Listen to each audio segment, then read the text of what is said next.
सुनसरी जिल्लाको बराज क्षेत्र नगरपालिका वडा नम्बर 4 र 5 मा पर्ने अमा सिमसार यहाँको आन्तरिक पर्यटनको रोजाइको गन्तव्य हो। अमा सामुदायिक वन क्षेत्रको 203 हेक्टर मध्ये 52 हेक्टरमा फैलिएको सिमसार जैविक विविधता संरक्षण क्षेत्रका रूपमा विकास गरिएको छ।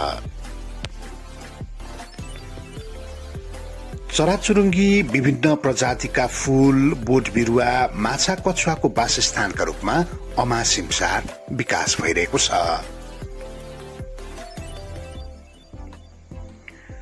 सिमसारलाई पर्यापर्यटनको अवधारणासँगै विकास गरिँदै लगिएको छ।